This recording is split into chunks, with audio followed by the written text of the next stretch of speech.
Before we get started, we just wanted to give a quick introduction to our two amazing co-hosts. We have Hilaria Baldwin, co-host of Mom Brain, author of The Living Clearly Method, 5 Principles for a Fit Body, Healthy Mind, and Joyful Life, and co-founder of Yoga Vita in NYC.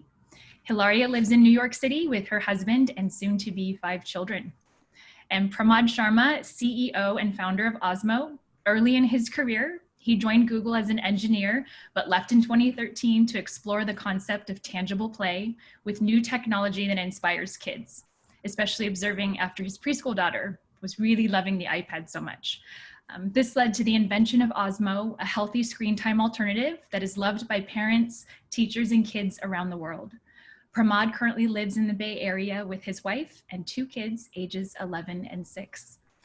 So thank you everyone for joining, and I'll kick off a first question for Hilaria and Pramod to help us get warmed up here, and I guess tell us a little bit about your experience with technology growing up. Do you want to start or do you want me to start? You can go ahead, Hilaria. Okay. So hi everybody, thanks for joining. I know for some of you guys it's 7 o'clock. If you have kids, it's bedtime. I literally locked the door over here to be like, fingers crossed nobody comes running out. So yeah, no, when I was growing up, I did not have a television because my parents are of the hippie nature.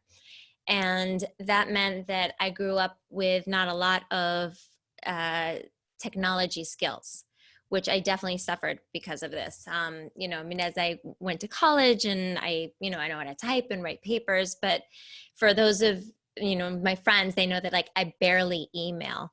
I've gotten pretty good at Instagram, but I'm kind of like a one-trick pony. So it's been interesting watching my kids growing up in a world where technology is just at their fingertips all the time. My brother and I, our favorite game was like Operation, where we're like literally trying to take out the little things without making the noise from the body on the table, which is kind of morbid when I think about it, but but anyway, yeah. So, we played a lot, and I'm just seeing that our kids are growing up in a completely different world than I did. And I'm very excited because in about like a year or 2, they're going to know way more than me and they can teach me everything. Thank you. Thanks everyone, by the way, joining us. So I grew up in India in a rural place. So we did not have access to TV. So I couldn't get access when I was very young. But in high school and college, this is where my introduction to technology was very active. Like I had to make something with tech. There wasn't much of a passive tech use when I was growing up. There wasn't much of an access. And I see such a stark difference because I have 2 kids. And when my daughter and my son, when they're growing up, they start with a passive. They start with the YouTube video. That's their first introduction to tech. And there's such a different world. But I eventually end up going to Google. And at Google, Google is still the tech company. We are proud of the fact that tech is going to change how we live, how we work, how we communicate. But when my daughter was going to the daycare, they were so proud that there is no tech in the daycare. And they would actually explicitly say, this is expensive because there is no tech. And that sort of gave me a sort of inspiration on how do we take something that kids love, something that's engaging, interactive, and turn it around to become positive, something that parents want to give to kids and not trying to sort of take it away. And that sort of tension between what kids love and what parents want them to love sort of started the Osmo journey for me and the team. And what we learned in the process is, and this is something I was chatting with Hilaria earlier, and I started sort of understanding is the way I think about tech is it's a language, it's a new language. And it takes a while to understand. But if you understand this new language, you call it coding, programming, tech. But if you know this new language, you can do amazing things. And for me, building Osmo, or I would say starting the Osmo idea, I didn't build it. We had a large team. It was only possible because I learned this language. I learned how to think natively in coding. So today I'm really excited because we're having a conversation about coding, and as Hilaria was mentioning that she's learning through kids now what is coding, which is exciting. And I love this concept of coding as a new way of thinking, as a new language. And other amazing thing about coding is uh, you can start very, very young. And this is something with Osmo coding we have learned. Like even a 2-year-old can put pieces together in a physical space. That in some sense is coding, that creating. So we want kids to start as young as 4-year-olds, 5-year-olds, to start understand the basic concepts, fundamental concepts of coding.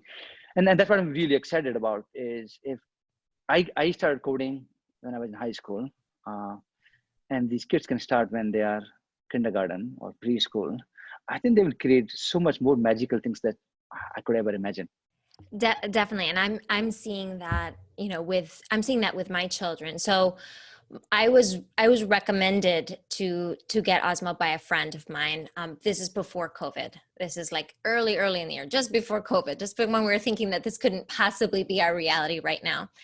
And this friend, she's like probably like the smartest person that I know. And she's a mother soon to be 3. And so I was like, all right, I have to get this if she's recommending it. And so we got it. And it was amazing because not only, again, for somebody like me who's not great with technology, that my kids were capable of figuring out together, obviously, but they also went further, that it was so self-explanatory to kids that are, even my 2-year-old he's mimicking his older siblings, and or Carmen, who's almost 7, she's capable of doing the much more advanced things. But one of the things that I loved about it, especially then we get thrown into COVID, is that they're using their hands, because I am a yoga teacher, I am a namaste person, and I've been sort of traumatized by the amount of screen time that our children have had over the past 5 months. It's been a really, really big change from how we were living our lives before. But what I love about Osmo is that they're using technology, they're there with the screen, but then they can be playing tangibly with something in front of them. And so you feel that it's this very sort of active play that they're doing. And that's something that I fell in love with it right from the beginning. Also the fact that there's so many different ways that they can interact. I mean, there's everything from dress up to making letters to then going into coding. And, I'm seeing my daughter start to make these longer sequences and plan ahead. And exactly as you were saying, that this is a different language. I send my kids to a bilingual school. My kids speak both Spanish and English. And then I'm understanding that my children are growing up in a world where coding and tech is another language that they have to learn, just like math is a language that they have to learn. And I really need to get on board with that in order to allow them to have as much possibilities for their future as possible. So I've been excited about it because I feel extremely underqualified of teaching them this. So I'm grateful that Osmo has been helping us along the way, because otherwise I'm struggling as the homeschool teacher. Elia, one thing I didn't actually mention earlier to you, I actually learned English, spoken English, after I learned coding. Because I was growing up, I grew up actually in a Hindi medium school. So in my in my high school, English was one of the optional subjects, but nobody knew how to speak. So even when I look back at my own journey, and I look at English as a language, I started speaking in the 2nd year of college, because that's when that's when you're forced to speak. Actually, you had no choice, because they have these assessments where they will ask you a question in English, and you have to speak in English. If you don't, you don't get any marks. And it's so easy for me culturally to talk about how English language has transformed in my life. Just the fact I immigrated to States. I think because we all understand the power of language and communication and expressing your thoughts, we have yet to fully understand the power of coding to express your thoughts. And what's really fascinating to me is English language construct all the constructs in language was developed hundreds of years ago with a very fixed set of use cases for the language. The constructs that are getting built for coding, they're rooted in creativity. They're rooted in building new things, innovation. Like the language is designed to innovate. Language is designed to create. That's only sole purpose. You're not building a language to communicate, which is the case with the English language. So what you could build is far more richer. And as Hilaria was talking about one of our game, we have a coding game. We have these blocks the kids put together to control a character. But a quick recap on Osmo, the whole thesis behind Osmo is offline and online. Kids are interacting offline with hands, and they can see the reaction on an iPad. So the coding game, one of the game we have is where kids put these instruction on physical space, but they can see the reaction on an iPad. Character moves and jump around and does amazing things on the screen. So while coding is a language, it's a language for creativity. And that's something that's hard for people to understand, that it's optimized. In fact, the engineers or trained coders, engineers, what you really learn is how do I optimize? Because it's very easy for me, again, in coding, to write a program that it takes 10,000 lines to do XYZ and it's slow. How do I do it efficiently? Can I do the same thing, not with 10,000, but maybe like 100 lines of instruction? Can I do it in a way that runs much faster? That's the real crux of creation, is I can create better. Now I can create faster. Now I can create bigger things. So that part I'm really excited on, how we can enable kids to just experiment, try new things. It's like, oh, this, I can get it. I can do it this way, or I can do it that way. And that level of experimentation is a lot easier in a physical space for young kids. Yeah. And also, I mean, the idea for me as well is again, the simplicity. I mean, obviously you understand this on such like a deeper, much more advanced level, but I mean, everybody says that kids are sponges. And one of the best pieces of advice that was given, which is not a genius thing to say, everybody says that, right? But one of the best pieces of advice that I was given was that when they're born, their sponge is really, really dry. And so in the first, handful of months to years, that they're living, you want to try to put as much good information, positive information, the basics of things there, so that their sponge is filling up right from the beginning. And you see it with language. I mean, I think a lot of us have those like little facts in our head of like, when is the easiest time to learn a language? And of course, you are somebody that you are amazing, and you learned these things, in your, you learned English probably in your 20s, 19, 20. But like, the average person can't do that. And so, teaching them these things at this very young age is extremely important, because later on, it just doesn't come to us, or to the average person, it doesn't come to us as quickly. So like, I mean, if you guys are unfamiliar, as you were saying before, about what Osmo is. So basically my kids have the iPod, and it has this little sort of mirror that goes on top of it. And then each one comes with like a kit of different blocks or the clothing for the dolls for the dress up, or the letters, the making of the letters, different pattern blocks for making different patterns. And so each one has this like nice little box of tools, and they're actually playing with it while they're interacting with the screen, and the screen is teaching them and encouraging them in really, really positive ways. It's not just like right or wrong, but like, oh, try this. And sometimes it'll like give you, little hints and stuff like that, which is really great. And watching them get more and more excited and say, okay, wait, next time I'm going to try it this way, or next time I'm going to do this a little bit different. It's really incredible to see how quickly they're catching on. And especially, going back to the coding with my daughter, she would get so excited, because at the beginning she would just do like 2 codes, and it was like, that was a lot. And then eventually she could do these like really long codes and plan ahead, and all of these things that you think, wow, these are really good like life skills, not just for like computers, but like grocery shopping, planning ahead grocery shopping, not going down the aisle and buying absolutely everything in the store. Let's plan ahead. So I've been pretty impressed with that.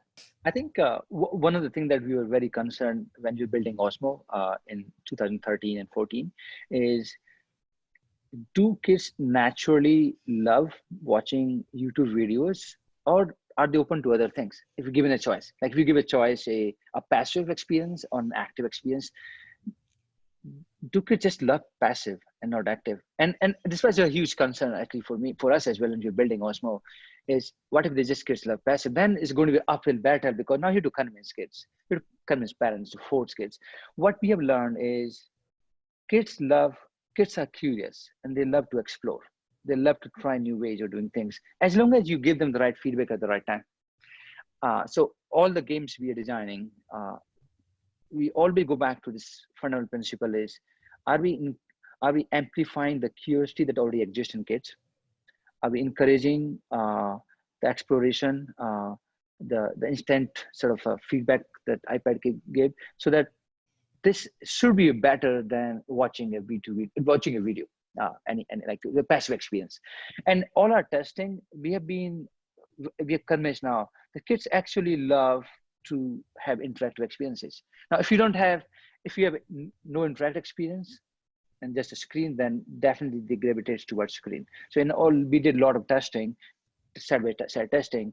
If I gave you this game to play with, this game versus do a passive, and we see a strong attraction towards interactivity.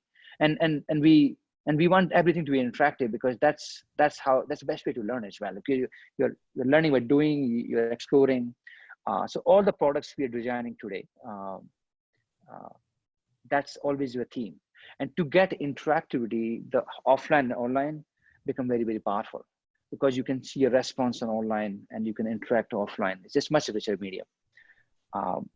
And that's something is very encouraging. I find, as a parent, I find it very, very encouraging.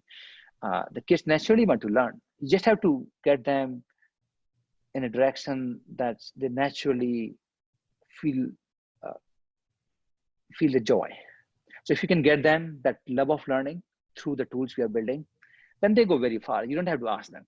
Well, it's also creating a healthy relationship with technology versus, as you said, a passive relationship with technology. You know, I mean, how many of us open up our phones and we don't even know why we did it? You know, it's just habit. The first thing we do in the morning, if the phone is next to the bed, we pick it up and we start just looking at it. And, you know, giving a purpose to what our children are, how our children are digesting technology, I think is extremely important for me, especially somebody who was raised to be semi-anti-technology. And it's interesting, I did an interview on Mom Brain with Tova Klein, who I absolutely love. And she's typically, you know, very, you know, minor with tech and teaching. And we were talking about how tech actually now is really bringing us all together. You know, I mean, this is the way that my kids are having play dates. This is the way that, you know, my family's in Spain. This is where my family is capable of talking to my kids now for probably a really long time, you know? And it's interesting, something that we talked about is so dividing is actually bringing us together. And then going into coding, as you're talking about, it's a language that you learned before you learned English. I mean, this is a language that's common. It seems, again, correct me if I'm wrong, but it seems like it's common throughout many different languages. And it's something that is going to be extremely important for us to be able to, you know, to have our kids learn in order for them to continue on with this world as it's unfolding and all the sort of surprises that it's thrown at us, especially this past year. I mean, for me, I'm pointing down here because I have a printer down here, and I've never owned a printer before because I don't print. Like even in college, I'd like go to a place and be like, can you please print this? And now I have a printer, and like I really struggled with just like printing. You know what I mean? And I don't want my kids to have to struggle with printing. So the idea that they can learn these things where they can, you know, maybe one day create their own app, or they can, you know, understand how to use something like this because it's just at their fingertips, because they started doing it at that very young age, and having a healthy relationship, not just like, here, you create this content and I'm going to sit here like a zombie and watch it, but I'm actually going to be thinking and interacting with it. It's funny if you think about creation. If you see a child creating something with a clay or on a piece of paper with a pencil, we don't get very surprised. Like, yeah, I mean, or like sand, like, yeah, this is like we have seen so many times. Thing with coding, because it's so new. I mean, somebody says I built an app, even though building an app might be same level of creativity and imagination as playing with the clay. just because the tools are not yet accessible, or they have not been accessible yet, and I think they're becoming accessible, but it's fundamentally no difference. You're speaking, you're really building in a new language. The language is, you can see it. It's not tactile. It's just the clay is very tactile, so you can feel it, and so much easier for kids and all of us as well. But that is that level of to me, that level of natural affordance is what we're trying to get to coding as well. That it should be as simple as a drawing. I drew something. I had an imagination, and I drew on a piece of paper. And if we can get the same thing, that I had an imagination and I can make something that does that, it just opens up kids' mind in a very fundamental way. And I think with what you're saying about how kids are now starting to think of this as, oh, this is a tool for me to have a play date. That's pretty awesome, because now it's possible. Once you do it for a while, you start realizing it's a mean to an end. Like, I can do something that's so familiar with me. I was doing it, and now, oh, tech is enabling me to do exactly that, rather than I was consumed in a tech completely. So I would say what we're having today, like this Zoom conversation or a play date, these in some sense are training our children to think of tech as purely a tool. Or anytime you do a video call or phone call. It's funny, my son, in this call, he will call me at least twice. Like, we're doing this 30-minute, he will call me twice to just check what's going on. And it's like, I'm with him, but whenever I go for a walk, he just calls me.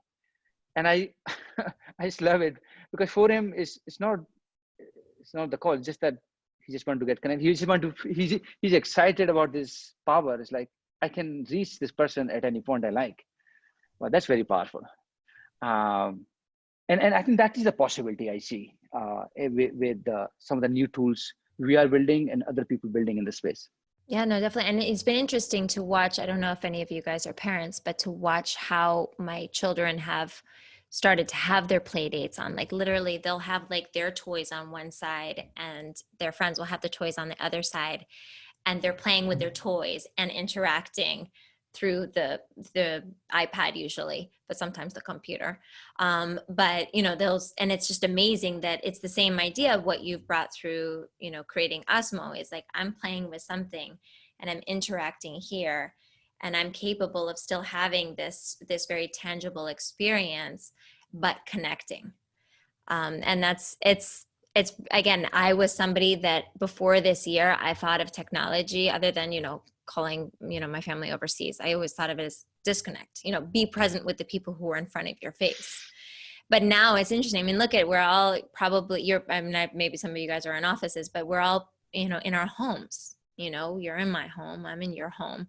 And we're really far apart right now, but it's amazing how this technology is allowing us to really connect in a way that we would have never, ever done before. And I think that's a great transition. Just a quick time check here. We'll shift gears so we make sure we've had some questions submitted. So for Hilaria or Pramod, Kate from People is asking, now that it's summertime versus the school year, how has your routine with the kids changed on a daily basis? Do you want to go first? I can go. It changed a lot. Actually, it hasn't changed, it has changed a lot, because typically in summer we'll do very different set of activities because of the lockdown. Now we are doing a different activity but the same mediums. So my daughter, for example, she still does some doing summer courses on coding. She's learning Python. She's doing math classes, art classes, and so I think what she does before summer and after summer is fundamentally quite similar. But my son, who is 6-year-old, for him, we decided that he is not going to do any sort of classes, because he is able to just play by himself all the time, and he loves playing game. So he plays about, he probably spend an hour with Osmo. We have about 20 different games, and he will pick one place, and I never stop him.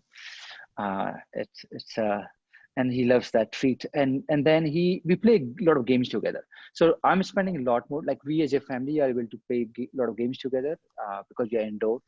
So we're trying to have this opportunity to do a lot of say family moments, a lot of interesting memories that we couldn't have done. So again, it's still challenging compared to, I would say, if it were not a lockdown, but we're trying to poisefully spend the time together. Yeah, for us, it's changed a lot as well. I mean, I think for almost everybody on the planet at this point, it's changed a lot. I mean, we usually send our kids to a pretty Montessori type of camp. And they'll all go there for, a handful of hours in the morning, and then we come home, have lunch and nap, and then play for the afternoon and the evening before bedtime. And now we are not doing that. So, we get up and there's a little bit of Groundhog Day going on. There's a beach that we know nearby that nobody goes to, or we know like certain hours where it's going to be vacant, and we're really lucky to, have our yard and play. And so, I mean, I am an active person, and I do believe that my children are lovelier human beings when they're moving around. But at the same time, I'm not getting the support that I was getting before from sending them to camp, of them being stimulated academically, than I typically would be, and the same thing with school. Like, even though our school really tried very hard to do homeschooling properly, I mean, everybody we're learning as we go along. And that's why I was grateful that my friend had recommended Osmo right before, because I was finding that it was just really extremely disorganized, the homeschool program. And it got better as it went along, but it was nice to be like, okay, here's something that actually works, where I know that my kids are learning. They're not getting frustrated by it. It's helping me teach them, as opposed to me looking at all of this information and then trying to become a teacher and teach them, which obviously I had to do a lot of that. But, so I'm finding that Osmo has been great in the summer as well, because you want them to, you don't want their education to just stop. Of course, we won't want to have a break, but for them, it's not, because it's games. They don't think of it as work. So we find kind of like midday, they've been using Osmo. We kind of will rest for a little bit, and then we'll go out and like run around again a lot. So that's been our very groundhog summer routine. Awesome. Our next question is from Travis with Us Magazine. Two-part question. He's asking, what are your favorite parenting tools right now? And what is the best piece of parenting advice you've received, and can you share? Go for it. I think there are many tools, but the one that's I would say is required for all of us is a calendar, like a smart calendar, because I have a lot of meetings during the day. My wife has another set of meetings. She has a full-time job in another tech company. My daughter has a couple of classes. My son has a couple of classes, and they don't match. The 4 calendars, they don't match, and we're always missing something or another. So we decided to put all the calendars together and make it accessible to all of us, and that has been super, super helpful. It's just very, very simple. It's no rocket science. A tip, a parenting tip, is that question, Jess? Yeah. Mm-hmm. I think I don't know if somebody gave me a tip or maybe I discovered over time, is not to get too serious. Just ignore as much, because I think as a parent, I mean, there's a very fine line between getting annoyed and being playful. And I try to stay on a playful side. If something is not the way I want, that's a play. Or I try to put more and more things in the play category. And I think it's now so important, because when you have 2 kids together with you all the time, they would have things that you can't, they would have demands that you can't fulfill. And my son is, I want to play right now this game with you, and I'm in a meeting, and there's no way I will do it. But how do you handle that? Or my daughter needs something. So I think trying to keep the playful mindset, it's like, and I know it's hard, but I think there's no point being too serious. There's really not much. And I realize over time anyway, like I have a 11-year-old daughter now. You forget in next year, I'll forget everything, almost like 95%. So the fact you're going to forget 95%, there's no point being serious, which is so helpful right now. And I think that's great advice. It's always what I'm trying to think about. I mean, of course, do I lose my temper? Of course. Do I get frustrated? 100%. Sometimes I get really frustrated. And actually, because I think we have so much laughter, my kids actually laugh at me more when I get frustrated and like, don't take me too seriously, as opposed to me trying to be very constructive. And I'm like that mom of like, let's use our words, let's communicate. But I don't think it ever ends well when you lose your temper. You know, it just ends up being like this whole other long thing of like, everybody needs to apologize afterwards. If you want to own up to it and teach your kids right from wrong.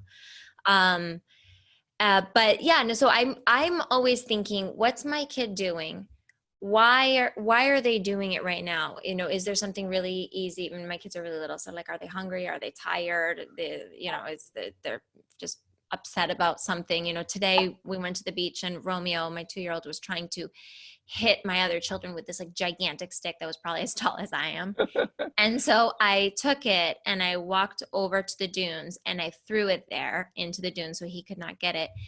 And he was so mad at me, like so mad. And he threw himself on the ground. And eventually I thought I had like the window of picking him up, and I pick him up and he's like having like a typical 2-year-old tantrum. And he just like needed a minute, you know what I mean? And I have to be kind of aware of that. My husband was kind of alarmed at the moment because he's just like, he's going to hurt himself. And it's just, there's sand, like he's not going to hurt himself. So you give him a little bit of space. And then when he's ready, give him a hug and then, distract him. But it's always kind of just perspective of like, you want to be inside the situation to be present for them, but you want to be outside enough to give them the perspective of like, what's really going on here. And if my goal is not to deal with my ego, my goal is not to, force the, be like, I'm so angry at you right now and I want to vent that. My goal is to have them outgrow the bad behavior that they're doing, the hitting, the name calling, the spitting. I mean, name it. I've got a ton of kids. They've tried all of it. So that's kind of the best parenting advice. In terms of tool, I mean, I love that. It's just a sense of humor. You just got to laugh because you never regret laughing. You know what I mean? Again, like once the steam passes out of your body when you're just really, really mad, if you laugh it off, even if you don't think it's funny, just try to laugh, and then usually it'll like calm it down a little bit more. One other thing I would add is something that I discovered over time as well is at dinner table, we all, almost every day, we try to ask a simple question, share one thing you learned today. And it's very interesting because kids typically have interesting things because they're learning. Adults don't have much. As it's actually in some sense puts me to the right place. It's like, okay, I don't have as much to contribute. And it's just like make kids for children, I think they feel special. Like they feel like, wow, we're all the same. Like we're all trying to figure things out. And especially when you say, I've learned something today, that means you did not know it already. And that's a huge thing for kids to realize. An adult, they don't know everything. Mm-hmm. They're constantly learning. And it's just for function, not a big deal, like share 2 minutes on what you learned today. It's again, another tip. Our next question is from Bethany with parenting. For Hilaria, she would love to know how you are managing playtime and learning time with each kid. Okay, so playtime, I think playtime can be learning time. One of the things that I'm really, as I look into the fall semester, and I think that it's going to be homeschooling again, and I look back at this spring semester that we just had, and again, giving all of us a lot of credit, the school, my children, me, my friends who did it within the same school or other schools, of just giving us a break, because no one has ever had to do exactly what we just did in the way that we did it. And it was really, really stressful. And what I was trying to do was cram. So it was Carmen, Rafa, and Leo who were in school, and then Romeo wasn't even 2 at that point, so he was not in school. But they had 3 different curriculum that would be sent to us at like midnight because they were like just at the line. And then my kids wake up early, like 5:30, 6:30, and I would try to cram in teaching all of them through that block of time before 12, where we have lunch and then nap time for Leo and Romeo. And then I would try to put my work for the afternoon. And so it was really stressful, and it wasn't a great, we did it, and I'm proud of us that we all did it. And I talked my kids through it, be like, I'm sorry, mommy's rushing you. I'm sorry that I'm, we have to finish this assignment. And this isn't always going to be this way. Just like assuring them, it's like, we're doing what we need to do. We're going to stick together. We're going to get this done. But I know that this is hard. And then because I was still working, and pregnant. But so anyway, so I'm trying, as I'm looking into the fall semester, I want to do things a little bit differently and allow for more breathing room. And what's allowed me over the summer to really realize and think about is that the learning doesn't have to be so structured in the way that I was making it. I was strict with them in a kind of way. I'm not like hitting them with a ruler or anything, but I was like, we have to get this done. You must finish your assignments. But I was making the three of them cram it into very few hours because I was their teacher and I was their mommy. And I also am a working mommy. So I'm looking forward to the fall of just trying to like relax a little bit more. And allow the play and the learning to come together, because they're going to be able to, absorb more during that. And that's, again, one of the reasons that I fell so much in love with Osmo, is because it is the learning and the play at the same time. But, again, every single parent needs to give themselves a break, because we're not teachers. We're not used to doing this. So we can go and seek help from other people. And so this summer has given me a lot of time to really think about it. I just one quick comment on play versus learning.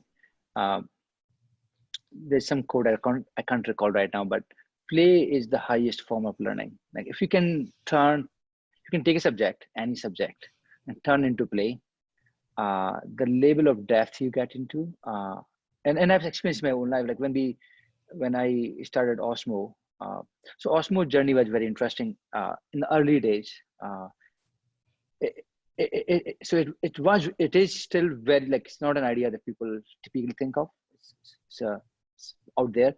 I was doing prototyping, and at some point I got really frustrated that this thing is never going to work. I just couldn't make it work. So around like 10 p.m. or so, I had a prototype of the current Osmo. It's a long time ago. And I took it and I threw in the trash. Like I literally did that. I remember clearly. And in the morning I woke up and I had some insight, and I got it back and I started playing around with this. I was doing it only because it was fun. Like this innovation wasn't because I was like, like somebody asked me, there's a deadline, you have to do it. No, it was incredibly fun. I couldn't stop it. I just like trying to figure out like, how does these two things can come together? And it's just like, there's a curiosity. So in some senses, what we preach is what we actually follow, because it's kind of true that when you play, you are at ease. That means you have the maximum learning. So if we can somehow weave into these two things together for young kids, for all of us, I think it's the best possible learning. I think as a society, I think people are still struggling, especially the place I come from, where play is definitely a waste of time. Where I grew up, it's like, oh, you are not learning, you're playing. But I find it very refreshing, at least in the States now. I see there's a large number of parents who are starting to think, they already think, how these two things are very complementary. Mm-hmm. Our next question is from Ashley with Momtourage. It seems the trend for mindful mamas is no screens. So how is Osmo different, and how do you deal with screens with your mindful, health-forward lifestyle? I think that's a great question, and this is my struggle all the time. I am the kind of person that, in our pre-COVID life, I would take the kids have iPads, which I would feel extraordinarily guilty about all the time. And, I would save them for certain moments of like, I want to take a shower. You know what I mean? Like these moments, and you like sit the kid on the floor with the iPad, and I'm like, okay, I'm going to get into the shower. But then eventually we got to a place where I would just be able to put them away for like a month. If I hid them, then it was just gone. And I was somebody who was extremely proud of that. You know, I was one of those things that I would like tell my friends, I'd be like, oh, look, I've hid the iPads for like so long and they haven't even asked about it. And I would just like, we go out to museums and we on the weekends and we would, you know, the kids would come home late and we want to, you know, from school and we'd want to have dinner together and we'd want to have our family time. And I'm not going to give them a screen for that. And then, you know, we would take the subway to Coney Island. There's always, I mean, we're New Yorkers. It's so much fun stuff to do, even in the winter when the weather is difficult to get out. And then COVID hit, and it was interesting because I, you know, aside from all the sort of the traumatic events that came along with it, you know, the kids are seeing the screens all the time because this is the way that they were interacting with their school. There was no other way that they could have done their schoolwork. And what I found is that the out of sight, out of mind of like, you're just not going to see the iPads, you're not going to ask about it. All of a sudden the iPad was present of their daily lives. Again, on top of that, the play dates. So it was just iPad was there. And it was something that I really, really, really struggled with emotionally. I have to say that Osmo helped me a lot with this because of this, the realization that it doesn't have to be this guilt shaming that happens amongst mothers, particularly, but parents of, oh my God, that one, she just gives her kid a screen all the time, of realizing that I can actually teach my kids, as I said before, to have a healthy relationship with technology. I am using technology for a particular purpose right now. And that purpose might be I'm doing my school. I am calling my yaya over in Spain. I am going and you know, watching like me. I'm watching Grey's Anatomy right now. I'm almost done with it.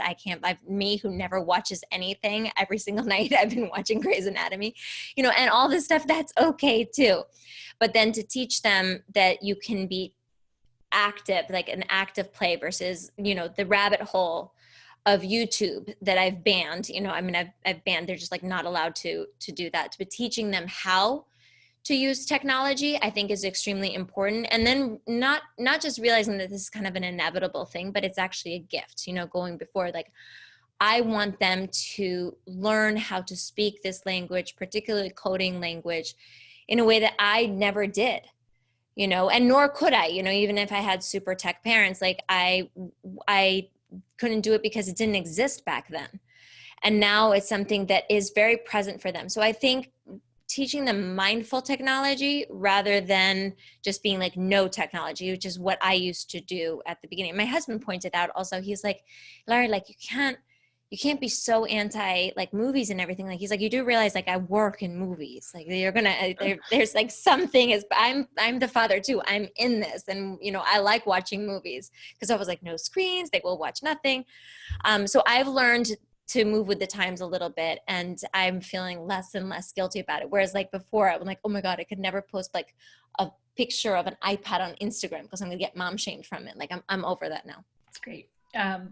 Our next question, specifically for Pramod, comes from Carly with lip gloss and crayons.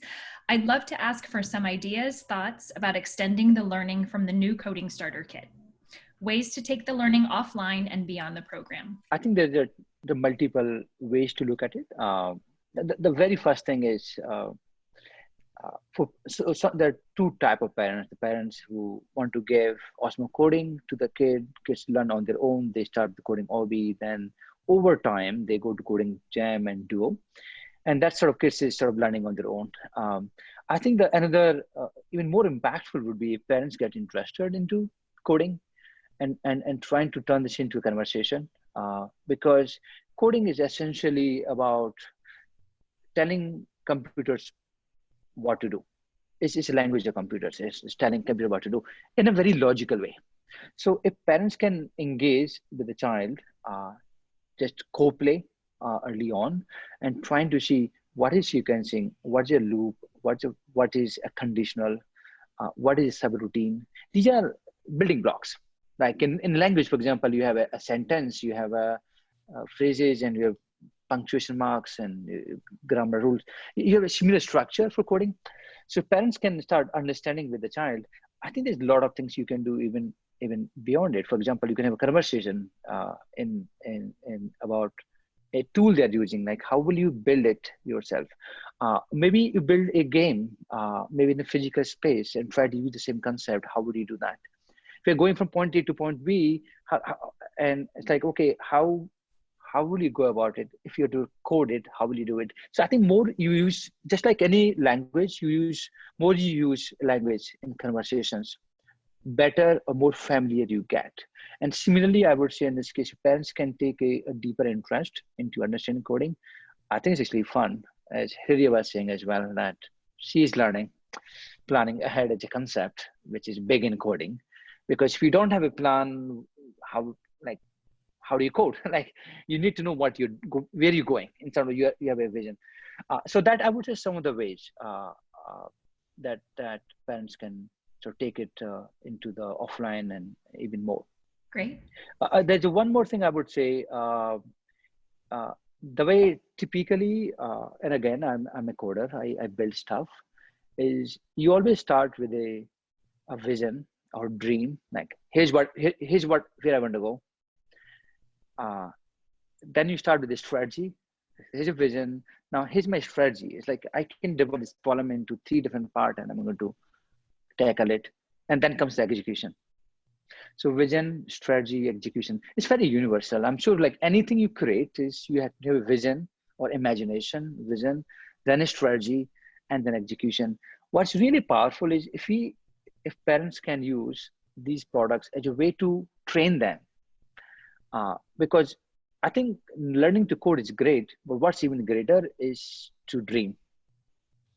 I want kids to dream, and I want to dream big.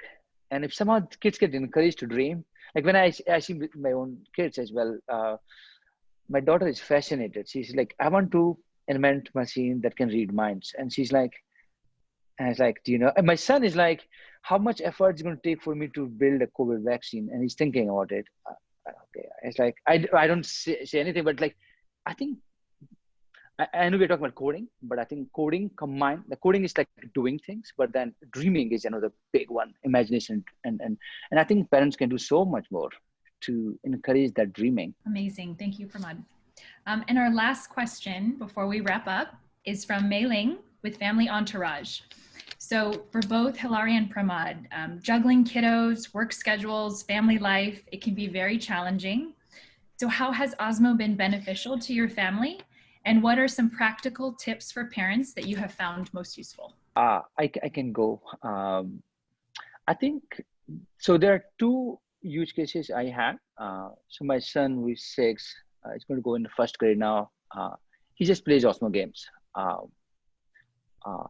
And that's and we don't have a prescription like which game to play, but like whatever, like because we build this library of products, so he's playing constantly, and he plays in a kitchen table, on a dining table. So on dining table he's playing around, and that sort of is very powerful because it's naturally that we are interacting with him, passing by, interacting with him. So that's one very clear playing and interacting socially. We have a couple of games where you play together. For example, a word game where we compete against each other. That's where like the family game night kind of scenario, like a group of 2 competing against each other. That's one use case. The second one, which is really, really powerful, is something we discovered during COVID situation. We have released an app called Projector app, which allows you to share your table, like your screen, your table. Like if you have a piece of paper, you're drawing, you can share that with somebody over Zoom. And so both of my kids now, they are learning Hindi on an online class. And they actually write alphabets, and the teacher can see how they're writing. Like every single stroke, teacher can see how they're writing and can provide feedback. And this is, so we discovered this accidentally in our house, that for Hindi learning, language learning,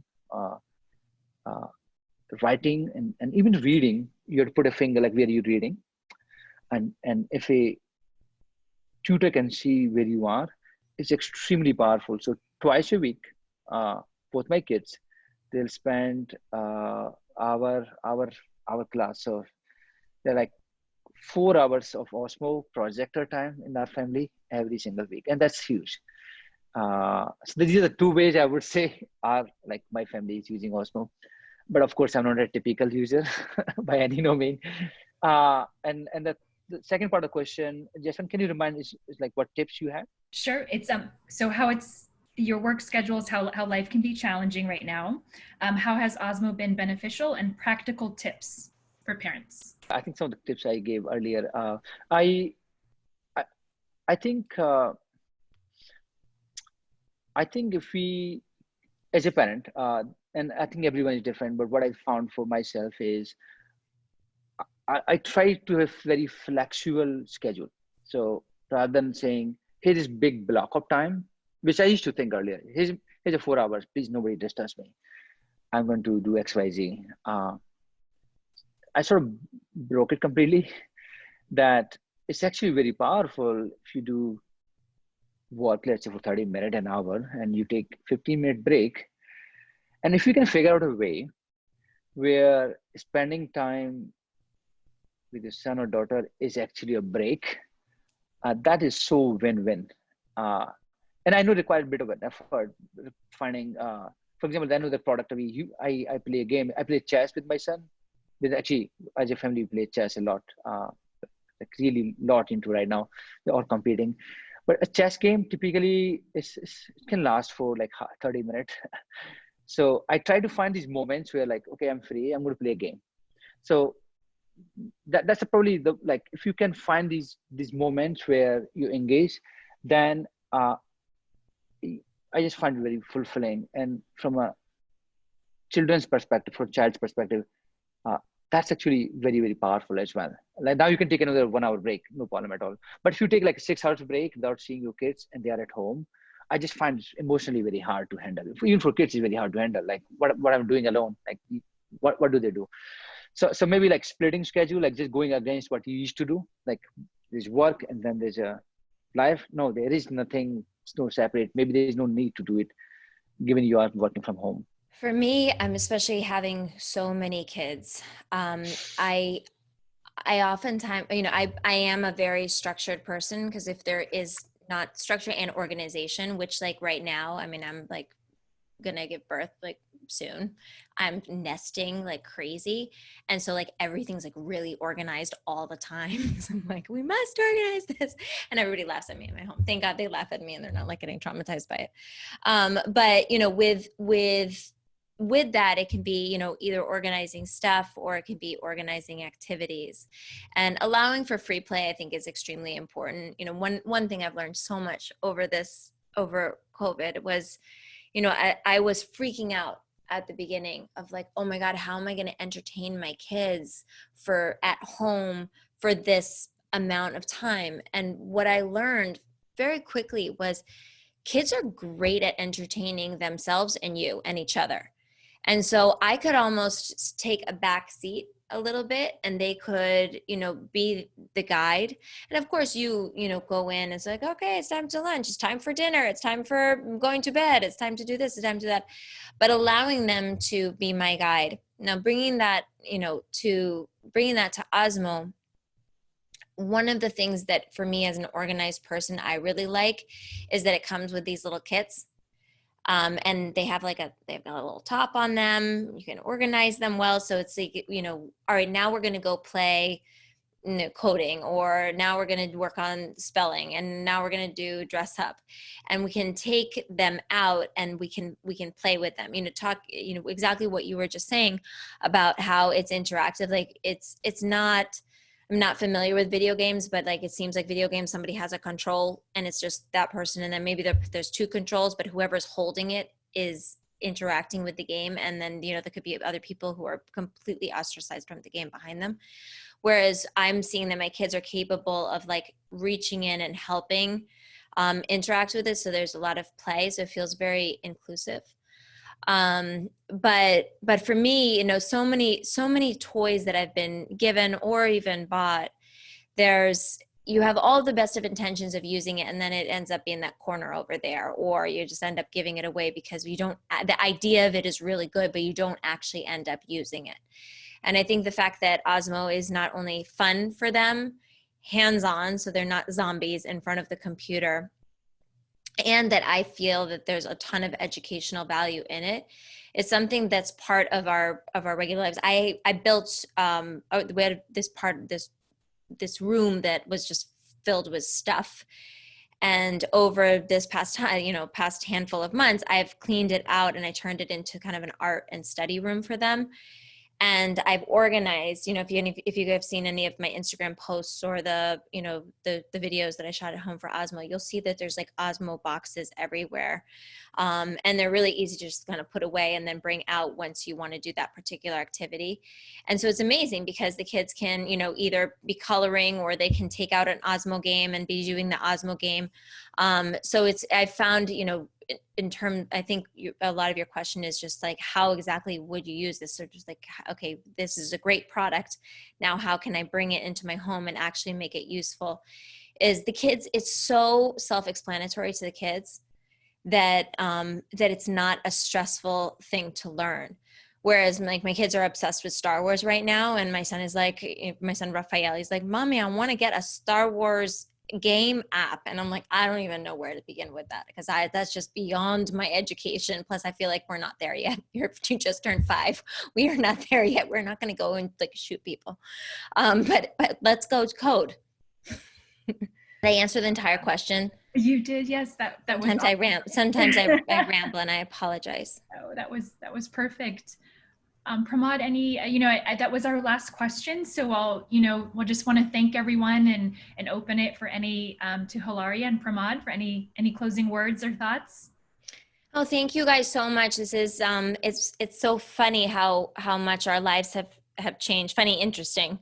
Not so funny, over, the past 5-6 months, whatever. I think I've lost count at this point, long time. And as I think about the conversation that I had with my friend Renee back in January, I believe it was, and her telling me, hey, you have to try this Osmo app. And she's a tech person, and these Osmo games. And then I went and I immediately, I think while I was sitting there, I ordered it, and how much it sort of helped me through these months of transitioning to a place where I am so much more responsible for my kids' education than I've ever been before. And I need help, and that's okay. And there's a certain amount of help that I can get from the school, but the school, they're doing something that they're not used to either.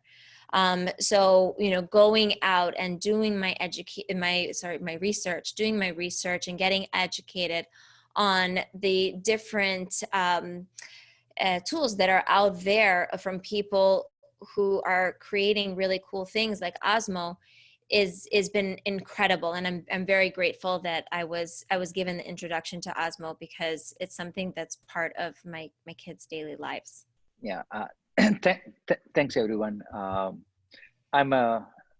just keep dreaming at this our job, and I believe we are very early stage of giving the necessary tools for kids to express themselves, to grow into ways that I could not myself. And every time we see kids playing with these products, it just lights me up that there's so much could be done here. So as a founder of Osmo, I believe there is so much potential in sort of the tools we can build for kids to learn on their own, and sort of blur this boundary of play and learn. So I see a lot of exciting possibilities in the next coming months and years. Wonderful. Well, with that, thank you so much, everyone. And I know we'll be sending out some special Osmo gifting so you can experience it firsthand. But thank you so much to Hilaria. Thank you so much to Pramod and everyone joining.